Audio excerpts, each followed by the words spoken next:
Hop, endi model продолжениялari haqida gaplashamiz. Bu narsalarni ham tushuntirib beraman. Bu bazaviy, hamma bilishi kerak bo'lgan, juda ham zo'r ishlaydigan narsalardan bittasi. Men o'zim вообще yaxshi ko'raman. Doim bu modellardan aktivniy foydalanaman. Bizda asosan 3 ta model bor. Birinchisi uchburchak deyiladi. Bekordan bekorga emas. Ko'rinishi, shakli uchburchak bo'lgani uchun. Ikkinchisi поджатие, ya'ni siqib borish. Narxni mana ko'rib turganlaringizdek, impuls tepadan pastga bo'ldi va narxni pastga siqib kelyapti. Maksimumlari pastlashib kelyapti. O'shaning uchun поджатие deb nom berilgan. Keyingisi flag. Flag deyilishining sababi, men pastdagisi bilan ko'rsataman. Mana bu masalan bayroqning shaklida. Mana bu bayroqning cho'pi va mana bu bayroqning o'zi. Mana shu sababdan vizualniy o'sha ko'rinishdan kelib chiqib shunaqa nom berilgan. Bu modellarni agar grafikda ko'rib qoladigan bo'lsak, bilaveramiz, что trend bizda davom etadi. Hop, endi bular bilan qanaqa qilib ishlaymiz, qachon kiramiz degan savollar tug'ilgan bo'lishi mumkin. Hop, birinchisidan boshlaymiz. Uchburchakni hozir ozgina yaqinlashtiraman. Hop, uchburchak modelimiz bizda impuls tepadan pastga bo'lgan bo'lishi kerak. Impuls masalan pastga bo'ldi va mana shu uchburchak model bizda grafikda shakllanyapti. Bilaveramiz, что yana trend bizda dalsha pastga davom etadi. Bu tepaga chiqib ketmaydi. Bunaqa holat ham bo'lib turadi, lekin juda ham kam. Ko'pincha baribirga mana shu texnik analiz bo'yicha bu pastga tushib berish kerak. Bizani kiradigan nuqtamiz har doim mana shu o'zini trendoviy liniyasi bo'ladi doim. Mana shu trendoviy liniyasidan chiqqan joyda bizni selga kirishimizga to'g'ri keladi. Keyingisi поджатие. Поджатие ham xuddi shunaqa. Поджатиеda ham tepadan pastga bo'ldi va pastga narxni siqib kelyapti va oxiri mana shu o'zini minimumidan impuls bilan chiqadi va shu chiqqan joyda biz sразу selga kirishimizga to'g'ri keladi. Stop lossimizni har doim eng tepada yoki mana bu maksimum yoki mana bu maksimumga qo'yib ishlasa ham bo'ladi. Keyingisi flag. Flagda yana ham osonroq. Yana ham yaxshiroq joydan kirib olsak bo'ladi. Nimagaki flag modeldan chiqadigan joy ancha teparoqda bo'ladi. O'shaning uchun flagdan chiqqan joy taxminan mana bu deb oladigan bo'lsak, mana bu yerda chiqqan bo'lsa, bemalol stop lossimizni tepaga qo'yib kirib ishlasak bo'ladi. Mana pastdagi variantlari esa xuddi shu modellarni faqat buy variantlari. Ya'ni narx tepaga o'sishni bildiradigan modellar.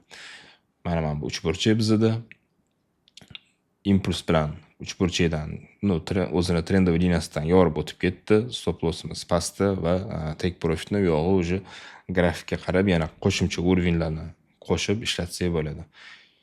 Keyingisi siqib borish. Narx bizda impuls pastdan tepaga bo'lgani uchun o'sha narxni tepaga qarab siqib kelyapti. Minimumlari mana ko'rib turganimizdek balandlashib kelyapti va oxiri mana shu o'zini tepadagi уровеньdan chiqishi bilan narx tepaga ketib qoladi. Keyingisi flag. Flag ham xuddi shunaqa. Trendoviy liniyasini buzgan joydan sразу buyga kirsak bo'ladi. Gohida bu modellar juda ham katta impuls bilan chiqib ketib qolishi mumkin. Agar mabodo mana bu joyda kirishga ulgurmay qolgan bo'lsak, mana bu joyda masalan sell knopkani bosishga ulgurmadik yoki bo'lmasam shu model shakllangan paytda biz ko'rmay qoldik. Agar unaqa bo'lgan bo'lsa, gohida mana shu impuls bilan chiqqanidan keyin orqaga ozgina qaytib beradi va shu impuls bo'lgan joyigacha ham qaytib beradi ko'pincha va mana bu joyda bizga yana bitta qo'shimcha shans beradi kirib olishimizga. Mana bu joyda yana bitta selga ishlasak bo'ladi. Bu ham xuddi shunaqa. Impuls bilan yorib o'tib ketganidan keyin yana qaytib kelib, mana shu joydan retest qilib, yana dalshi narx pastga tushib ketib qolishi mumkin. Bu modellar bilan ishlash unchalik qiyin joyi yo'q. Juda ham oson. Masalan, grafikda ham vizualni qaragan paytingizda ham bu modellarni sezish, payqab olish juda ham oson bo'lgani uchun men o'zim ham juda ham yaxshi ko'raman shu modellar bilan ishlashni. Xo'p, men bu endi realniy grafikda ham ko'rsataman sizlarga qanaqa bo'lishini. Tak, bizga uning uchun impuls kerak. Mana bizda trend tepaga bo'ldi va tepaga o'sganidan keyin mana bunday qilib mana flag modelimizni chizib beryapman. Ishlaganini ko'rasizlarmi? Aytamanku, ko'pincha impuls bilan chiqib ketib qoladi. Impuls bilan chiqqanidan keyin orqaga qaytib beradi va shu qaytib bergan payti bizga imkoniyat beradi yana bir marta mana shu joyda qo'shilib kirib olishimizga. Xo'p, keyin yana modellar bo'lsa, hozir ularni ham ko'rib chiqamiz.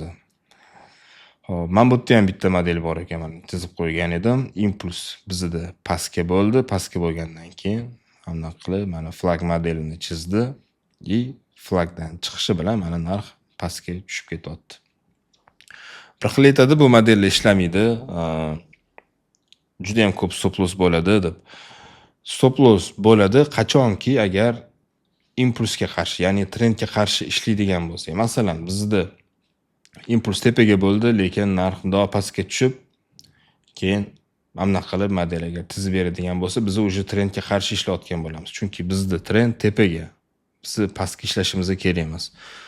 Bu agar pastga ishlasak bo'ladi, lekin juda ham ko'p unaqa yurib bermaydi. Asosan trend impuls tepaga bo'ldimi, mana bu modellarimizni taxminan mana shunaqa ko'rinishda shakllanishi kerak. Bu bir. Ikkinchidan, yana ishlamaydigan joyi bu, hozir ko'rsataman. Masalan, impuls tepaga bo'ldi. Masalan, aytaylikki flag model shakllandi. Men bu flag model bilan ham ishlamaymiz. Bu model ham ishlamaydi. Nimagaki men bu juda ham katta korreksiya qilyapti. Bizaga flagmi, mana shu uchburchak yoki siqib borish bu modelni iloji boricha uzog'i bilan men bu bo'lgan impulsni yarmigacha ham kelish kerak. Undan agar o'tib ketadigan bo'lsa, korreksiyamiz agar juda ham cho'zilib ketgan bo'lsa, bu modellar o'zi ishlamay qolishi mumkin. Mana asosan qilinadigan xatolardan bittasi mana shular. Mana bu yerda ham bitta uchburchak modelimiz bor ekan. Mana bizda trend tepaga va mana bu yerda mana uchburchak modelimiz shakllandi. Uchburchakdan chiqdi, narx tepaga ketdi. Keyin mana yana bitta model, impuls pastga, flag orqaga.